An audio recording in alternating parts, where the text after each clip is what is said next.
¿Cuándo te salvó tu intuición de que algo no está bien aquí? Conducía un auto alquilado por la Polonia rural rumbo a la guarida del lobo, que está en Gierlos al norte, cerca de la frontera con Kaliningrado, turismo recomendado por un amigo. Iba por una carretera de 2 carriles muy inquietante y ya era bastante de noche porque salí de Dansk más tarde de lo planeado. Hay que entender que esa parte de la Polonia rural de noche es pacífica, pero también parece de película de terror, con muchos árboles pegados a la carretera y solo pueblitos diminutos separados por 30 o 40 minutos. Iba conduciendo escuchando lo que alcanzara la radio cuando de pronto un hombre apareció en el haz de los faros a unos 90 metros por delante, con manchas rojas por toda la camisa, intentando hacerme señas para que me detuviera. Reduje la velocidad al acercarme y tuve que decidir de inmediato si debía parar para ayudar. Quizá había tenido un accidente y necesitaba asistencia. Sentí una descarga de adrenalina y algo muy fuera de lugar en todo aquello. ¿Dónde estaba su auto o su motocicleta si había sido un accidente, y por qué se movía con tanta agilidad si estaba herido? Al acercarme lo suficiente como para que pensara que iba a detenerme, sentí un impulso abrumador de pisar a fondo y pasar con seguridad. Al hacerlo pude ver la silueta de al menos otras 2 personas corriendo a toda velocidad desde el lado trasero del conductor, justo en lo que sería mi punto ciego. No corrían de manera casual, sino que salían agresivamente desde la cuneta cuando yo reducía. Ya completamente aterrorizado seguí hasta mi hotel maldiciendo el GPS de la compañía de alquiler por llevarme por una ruta tan apartada. Al registrarme le conté al somnoliento recepcionista lo ocurrido y me dijo que había oído de gente asaltada a punta de pistola con esa misma táctica, donde uno finge estar herido para que los otros sorprendan al conductor y lo saquen del auto para robarle el pasaporte, objetos de valor, posiblemente el vehículo y quién sabe qué más hacer con los ocupantes. Si me hubiera detenido, lo más probable es que ese habría sido mi destino o algo peor. Me dijo que tuve suerte de no parar y que dada la hora era mejor dejarlo a las autoridades en cualquier caso. Me sentí mal por no detenerme, pero considerando todo, probablemente fue muy acertado confiar en mi instinto. Crecí en un pueblito muy pequeño del sur de California. Si la expresión pueblo turístico danés te dice algo, entonces sabrás exactamente de dónde soy. Era tan ridículamente seguro y unido que incluso mi mamá, que es la persona más paranoica, me dejó empezar a volver caminando de la escuela cuando tenía 9 años. Tenía una amiga cuyo papá era dueño de la tienda local de teléfonos celulares, cuando eso todavía era algo a principios de los 2000. Un día, después de clases fui con ella a la tienda para hacer la tarea y, cuando terminamos, decidimos caminar unas pocas cuadras de regreso al campus de nuestra escuela primaria para jugar en el patio. Era algo súper común para los niños de nuestra edad que vivían allí. Avanzamos las primeras cuadras antes de darnos cuenta de que una camioneta había pasado junto a nosotras varias veces, una Dodge azul brillante de modelo relativamente reciente, si recuerdo bien. Algo en ambas nos gritó por dentro ante lo extraño de la situación. Cuando la camioneta volvió a pasar, instintivamente nos lanzamos a los arbustos de la casa por la que estábamos pasando en ese momento. Vimos como la camioneta daba la vuelta a la cuadra una vez más y pasó muy lentamente por donde deberíamos haber estado si hubiéramos seguido caminando al mismo ritmo. La camioneta giró para dar otra vuelta a la cuadra y nosotras corrimos por nuestras vidas hacia el patio de la escuela y detrás de un árbol enorme que nos cubría de la vista desde la calle. La camioneta pasó lentamente por lo menos 5 veces más antes de rendirse e irse. Corrimos de regreso a la tienda de teléfonos de su papá y le contamos lo que había pasado. Cerró el lugar de inmediato y nos subió al automóvil para salir a buscar la camioneta que había estado merodeando tras nosotras. Esto sacudió a ambas familias hasta la médula porque nuestro pueblo era el lugar con menos criminalidad que te puedas imaginar. Nunca encontramos la camioneta, pero poco después supimos de un secuestro costa arriba en un pueblo un poco más grande. Se me eriza la piel al pensar qué habría pasado si nuestras mentes de 9 años no hubieran estado alerta a la situación, considerando que no teníamos experiencias previas ni historias similares en las que basarnos. Hace años estaba de intercambio en Shanghái con algunos amigos, estábamos allí en rotación por la maestría. Mis amigos eran alemanes, yo soy chino nacido en Canadá, y como ya había ido muchas veces a Shanghái quería mostrarles un buen rato. El programa de rotación era bastante tranquilo, teníamos mucho tiempo libre y lo pasábamos en bares y clubes. Una noche fuimos a un lugar llamado Mint, bastante conocido y mainstream, ya habíamos ido varias veces antes. La estábamos pasando genial y alrededor de la 1:30 salí a fumar. Iba a encender mi cigarrillo y no encontraba el encendedor, lo típico, entonces se acercaron 2 chicas chinas muy guapas que hablaban mejor inglés que la mayoría en Shanghái y me ofrecieron fuego. Aquí fue cuando la noche se puso muy sospechosa. Por supuesto, borracho y guiado por mis impulsos, acepté encantado y empecé a conversar. Parecían normales, bonitas, y yo estaba ebrio. Propusieron ir a otro bar y cuando dije que iba a buscar a mis amigos, respondieron que fuéramos primero y que luego les mandara la dirección por mensaje. Así que nos fuimos, caminamos y caminamos, hasta que llegamos a una tienda de conveniencia donde una de ellas me jaló adentro y compramos algo de comida. Al salir, la otra chica estaba al teléfono, no me pareció tan raro en ese momento. Seguimos caminando y sentí que habíamos andado kilómetros. Fuera de las zonas de moda de Shanghái no conozco la ciudad y me cayó la ficha a medida que nos alejábamos de las luces y nos metíamos en la oscuridad. Una de las chicas me seguía dando alcohol mientras la otra hablaba por teléfono. No entendía del todo su dialecto, pero alcancé a captar algunas palabras y sonó como que dijo ya vamos ahora. Ya tenía la sensación de que me estaban tentando, así que llamé a mis amigos y, por supuesto, no atendieron, malditos compañeros borrachos. Al final llegamos a lo que parecía un área medio rural, definitivamente sin clubes, solo restaurantes diminutos, un montón de karaokes deteriorados y varios señores mayores sentados en sillas de plástico abanicándose por el calor.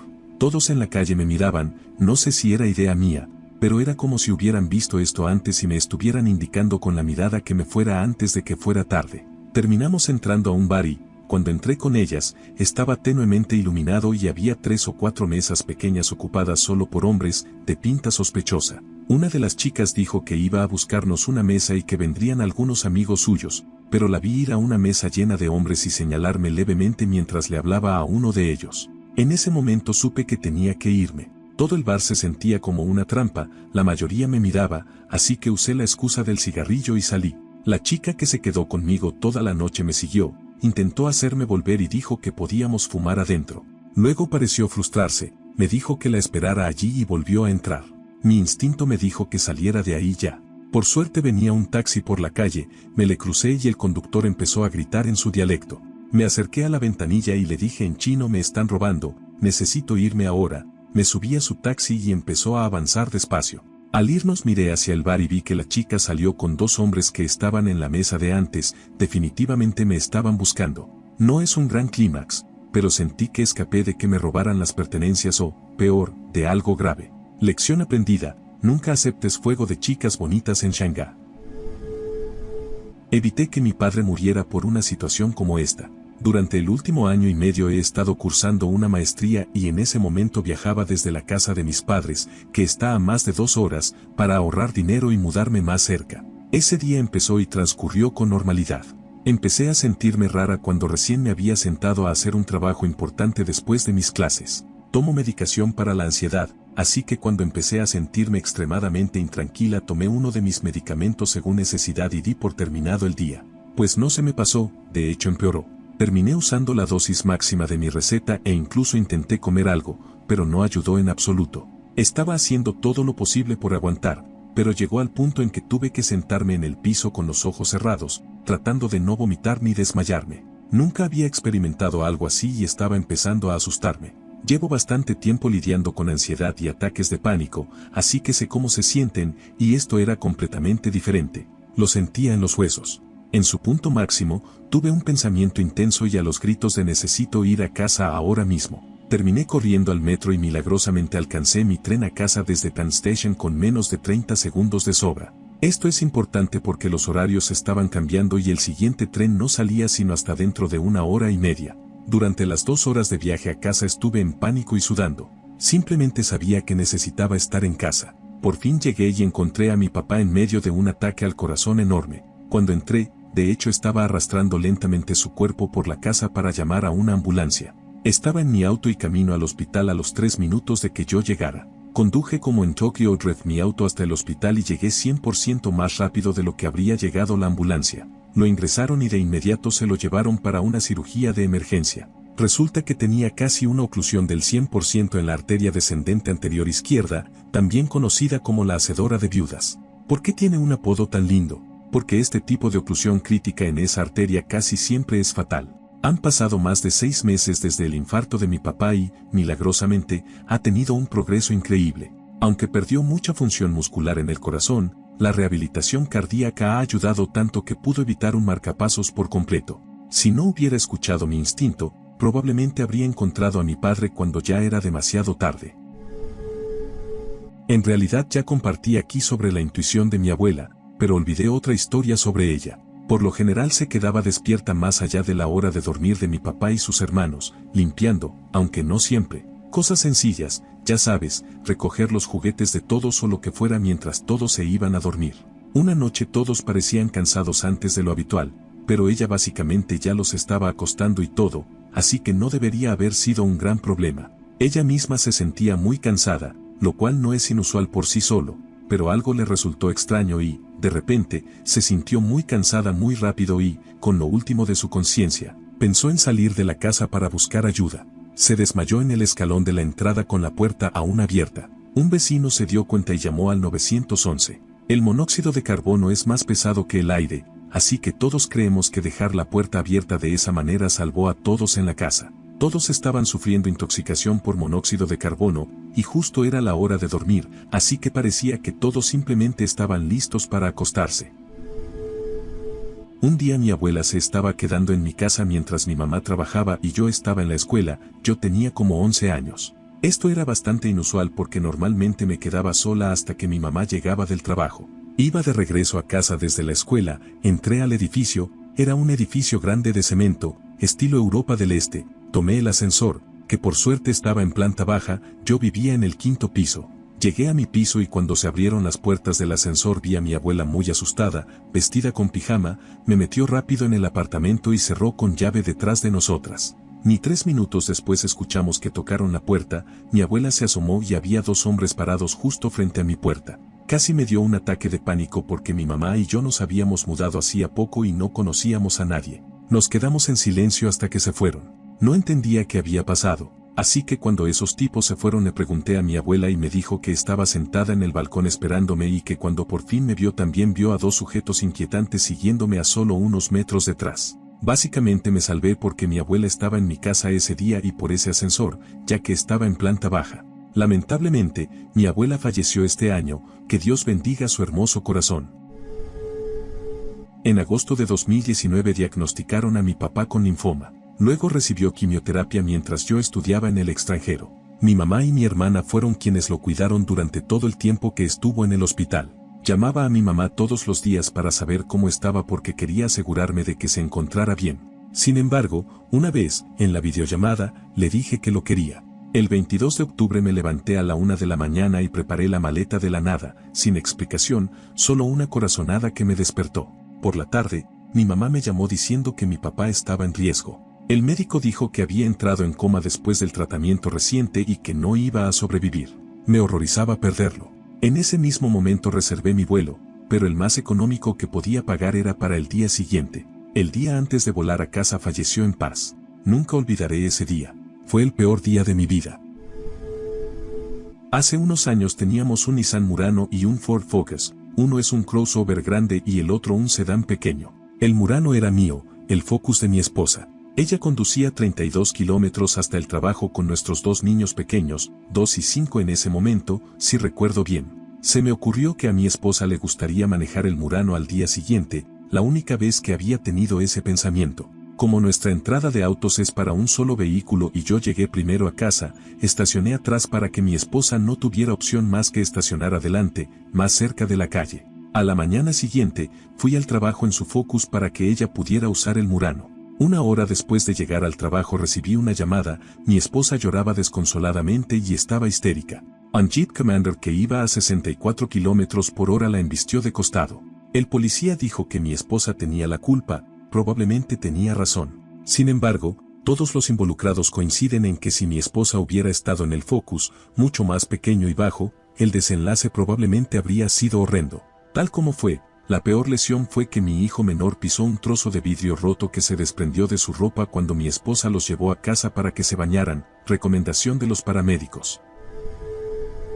En 2016 tenía 24 años y acababa de tener a mi primer hijo por cesárea de urgencia. Aproximadamente una semana después del alta no podía cargar a mi pequeño de 2,7 kilogramos por las escaleras para cambiarlo sin sentir que había corrido 2 kilómetros. Llamé al obstetra y nos enviaron al servicio de urgencias. Resultó ser neumonía, complicación de la cesárea, pero el médico me miró y dijo, nunca he hecho esto en todos mis años de práctica, pero algo me dice que necesitas que te revisen el corazón.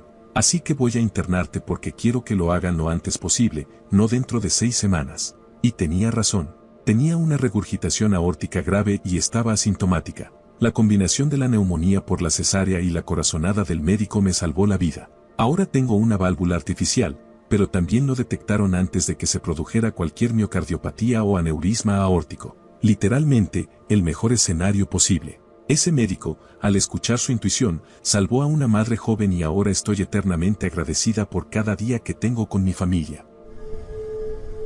En realidad esta es la intuición de otra persona que me salvó, pero igual estoy agradecida. Cuando estaba en la escuela de enfermería hice una rotación clínica en el Centro de Tratamiento Psiquiátrico de la Penitenciaría Regional de Máxima Seguridad, un nombre familiar para la mayoría de la gente en Canadá. Había una unidad del centro reservada para lo peor de lo peor en lo psiquiátrico, con mucha vigilancia por riesgo de personas con intenciones de autolesión y también mucha violencia incontrolable que debía aislarse. Daba miedo, pero con el tiempo te acostumbrabas un poco porque todo estaba muy controlado y se seguían rutinas muy estrictas, etc. Un día estaba repartiendo los medicamentos a todos en esa unidad.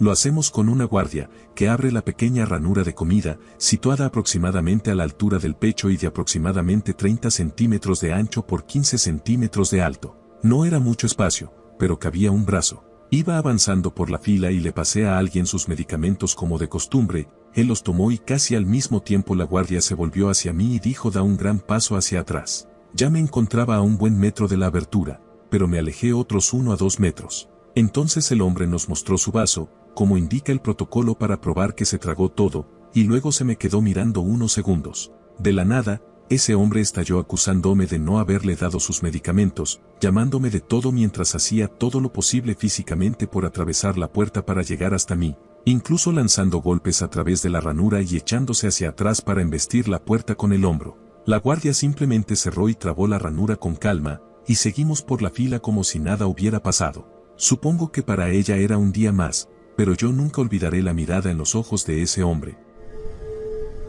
Mi perra es un Border Collie cruzado con un Tabby, que son razas de perro de granja, así que le gusta ladrarle a casi todo. Autos, gatos, moscas en la pared e incluso cuando el viento sacude demasiado los árboles. Una vez por la noche se puso a ladrar y decidí revisar en lugar de ignorarlo como de costumbre. Abrí la puerta y vi a 2 hombres entrando a la propiedad por la puerta trasera intentando robar. Así que grité de inmediato con mi voz más fuerte, ronca y potente: váyanse al carajo o suelto al perro. Se sobresaltaron, exclamaron ¡ay, mierda!, y se dieron vuelta, salieron sigilosamente, cerraron la puerta detrás de ellos, que considerados, y se fueron en auto. Mi perra ni siquiera es tan grande ni feroz, solo sonaba así y ellos no podían verla. Llevé a mis 2 niños pequeños al parque local, tenían 4 y 6 años en ese momento y uno tiene necesidades especiales. Tengo una regla personal de no usar el teléfono, en parte por la ubicación y en parte por la salud de mi hijo. Ese día en particular noté a 3 hombres en el parque, que es grande, con el área de juegos infantiles en una mitad y mesas de picnic en la otra. 2 de ellos estaban cerca entre sí, obviamente se conocían, pero no se sentaron juntos, vi que tomaban distancia y se iban acercando poco a poco al área de los niños. Luego noté a un tercer hombre que parecía conocer a los otros 2 y que entró desde la zona de juegos. Tuve la mala sensación de que intentaban rodearnos, éramos solo mis hijos y yo en ese parque, así que tomé la decisión abrupta de irnos. Habíamos estado allí quizá 15 minutos y mis hijos se decepcionaron, les dije: nos vamos porque no es seguro. Sigo convencida de que ese día no estábamos a salvo, no tengo idea de qué pretendían, pero rodear a una madre con niños pequeños sugiere que no tenían buenas intenciones. Hay una carretera muy divertida que te lleva de Niederdorf a Bach, o de vuelta, en Alemania, puedes ir a 60 o 70 km por hora por curvas cerradas y pequeñas lomas suaves, y a su alrededor hay campos por todos lados con lo que esté en temporada y sin intersecciones durante varios kilómetros, es una carretera muy divertida para ir demasiado rápido. Ese día había algo como trigo y estaba alto, no podía ver alrededor de las curvas, pero conocía bien la carretera, me mantenía en mi carril, iba rápido y sonriendo. A mitad de camino escuché una voz en mi cabeza, tan clara como si la persona estuviera sentada a mi lado, que dijo: tienes que bajar la velocidad. Me sobresaltó y frené de inmediato. 2 segundos después salí de una de las curvas y me encontré con la parte trasera de una cosechadora que ocupaba ambos carriles y avanzaba despacio, apenas alcancé a detenerme a tiempo. Esos 2 segundos extra de frenado salvaron al Volvo, al menos, y estoy bastante seguro de que también me salvaron la vida. Una vez estaba en el banco haciendo trámites en el cajero automático. Noté una furgoneta negra y amarilla estacionada con un hombre en el asiento del conductor. La furgoneta estaba apagada y él solo estaba sentado allí. Me incomodó, así que no quise irme a casa. En su lugar subí a mi auto y me moví al otro lado del estacionamiento, cerca de una ferretería y de un centro de reciclaje al aire libre. Era pleno día. Me quedé en mi auto haciendo como que leía y la furgoneta arrancó y se desplazó hacia mi lado del estacionamiento. De nuevo estacionó la furgoneta en marcha atrás en un lugar que quedaba frente a mi auto. En ese momento supe que no debía ir a casa, que estaba cerca, así que en su lugar me bajé y fui a visitar a los 2 hombres que atendían el centro de reciclaje. Les pregunté si podía sentarme en su silla extra porque el tipo de la furgoneta me estaba incomodando. Dijeron que sí y, como había poco trabajo, nos pusimos a conversar. Les pregunté qué tal les gustaba el trabajo y cómo les había ido. El sujeto de la furgoneta por fin encendió y se fue, después de que yo le tomara una foto y le enviara la información por mensaje de texto a mi esposo. Después de otros 10 minutos con los chicos tomé una ruta con rodeos para volver a casa y asegurarme de que la furgoneta no estuviera por los alrededores. La mejor parte es esta. Les pregunté cuánto tiempo llevaban trabajando en la estación de reciclaje y dijeron que unos 4 meses. Yo dije, oh, ¿qué hacían antes de esto? Y ambos respondieron, oh, antes estábamos en prisión. Bueno, lo que sea, igual me salvaron. Hace unos 10 años trabajaba de seguridad en un sitio a unos 80 kilómetros de casa, salí del turno a medianoche y ni me molesté en cambiarme el uniforme porque solo iba a detenerme a cargar gasolina. Había 2 gasolineras abiertas después de medianoche en la ciudad donde trabajaba, pero se me pasó la primera mientras conducía. Entré a la otra, misma marca, mismo precio de gasolina, el mismo tugurio en todo sentido, y simplemente hubo algo que no me gustó. No veía a nadie alrededor aparte del dependiente, pero decidí volver a la otra. Llené el tanque y, al salir de la ciudad, me acerqué de nuevo a esa gasolinera. Afuera había 3 patrullas de la policía municipal, 2 adjuntos del sheriff y un patrullero estatal bloqueando la carretera con las armas desenfundadas. Resultó que un policía municipal había entrado en medio de un robo. El tipo le metió un disparo al chaleco y el dueño de la tienda dejó al ladrón inconsciente de un batazo antes de que el policía pudiera recuperarse lo suficiente para sacar su arma. Ese habría sido yo, con un uniforme y una placa brillante, pero sin chaleco antibalas. No yo, sino mi madre, le salvó la vida a mi abuelo cuando tuvo un accidente cerebrovascular en su sillón, en la sala de estar. Todos habíamos empezado a caminar por la calle cuando mi madre, después de unos 50 a 75 metros desde la casa, dijo, voy a regresar y revisar a papá. Fui con ella y casi vi morir a mi abuelo. Estaba en el sillón, consciente pero incapaz de moverse o hablar, solo miraba a mi madre con los ojos desorbitados. Llamó a 911 una vez y luego una segunda cuando sintió que estaban tardando. Llegó la ambulancia, lo subieron a la camilla, pero era demasiado ancha para pasar por la puerta. Terminamos quitando el marco de la puerta para sacarlo. Como estaba consciente, de hecho recuerda el traslado al hospital. Nos dijo después que escuchó al conductor o a alguien decir que no había ninguna posibilidad de que este hombre viviera. Eso fue cuando yo tenía alrededor de 5 o 6 años. Sigue vivo hasta el día de hoy, más de una década después. En el funeral de mi madre, parte de su discurso fue acerca de que, sin las acciones de mi madre, no habría podido pasar tiempo con ella durante sus últimos años de vida. Y por eso, está eternamente agradecido. Normalmente voy al club con mi esposo. Él estaba fuera de la ciudad pero tenía amigos que dijeron que saldrían. Mi club siempre ha sido muy seguro, pero el área en la que está ha tenido sus altibajos, porque beber y tener un montón de clubes en una zona pequeña trae borrachos y maleantes de todo tipo. Como estaba sola elegí con cuidado dónde estacionar. El lugar habitual quedaba a unas cuantas cuadras y era más lejos de lo que me resultaba cómodo. El estacionamiento de pago estaba abierto, pero meten tantos autos que entrar y salir puede ser difícil y por alguna razón eso me incomodó. Elegí estacionar en la calle a 2 cuadras. Esa cuadra en sí estaba oscura, pero la siguiente estaba muy bien iluminada gracias a un hotel que había. Básicamente tenía una cuadra medio oscura, una cuadra muy bien iluminada, con el estacionamiento de pago y el encargado enfrente, y luego estaba mi club, un tramo directo. Mi auto y el club quedaban a la vista uno del otro si te parabas en la esquina y te inclinabas lo suficiente. En el momento en que entré al club supe que algo estaba mal, pero no lograba precisar qué. Ninguno de mis amigos apareció, así que estaba sola. Normalmente no es un problema, pero la vibra estaba muy rara. Sin alargar demasiado la historia, un tipo insistía en invitarme una bebida y yo la rechazaba, en parte porque no acepto tragos de desconocidos y en parte porque no parecía estar coqueteando conmigo. Así que no entendía por qué estaba tan empeñado en darme una bebida. Mentí y dije que estaba medicada, pero siguió insistiendo, así que accedí a un agua, porque viene en una botella sellada.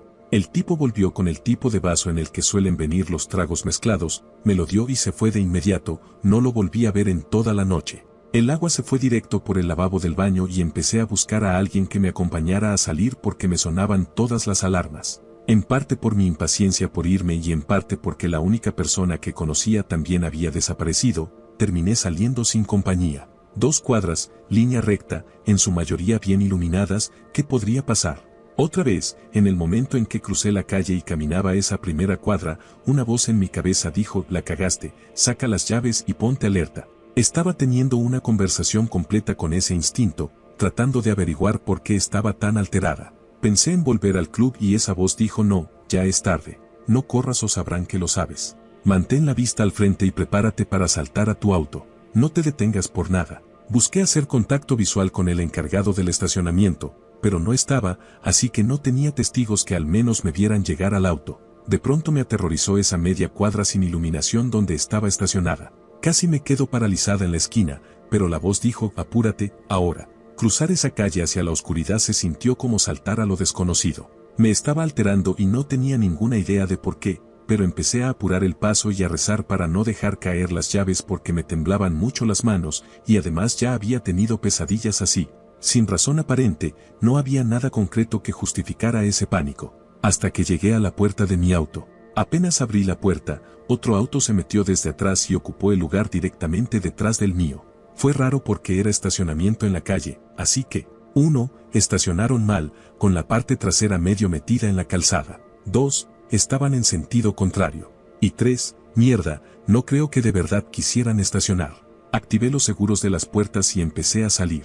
En el retrovisor vi el torso de un tipo que saltó del auto y fue hacia mi puerta del acompañante. Ya estaba saliendo del lugar, pero alcancé a ver su brazo tenso y el puño cerrado justo afuera de mi ventanilla del acompañante. Me aterraba no haber dejado suficiente espacio para salir y tener que dar marcha atrás otra vez. Si se hubiera estacionado más cerca, no habría tenido espacio suficiente. En ese punto estaba completamente decidida a chocar el auto de enfrente si hacía falta, porque esa voz seguía gritando, no te detengas. Y entonces me fui, y esa voz se fue, y yo iba por la autopista en el silencio más ensordecedor que he experimentado, tratando de entender qué acababa de pasar. Me llevó un rato unir las piezas, pero creo que el tipo de las bebidas estaba adulterando tragos y el del auto era el de recogida. Cuanto más lo pienso, más siento que era una operación de trata de personas. Si hubiera sido 2 segundos más lenta por cualquier motivo, solo puedo imaginar cómo habría terminado esa noche.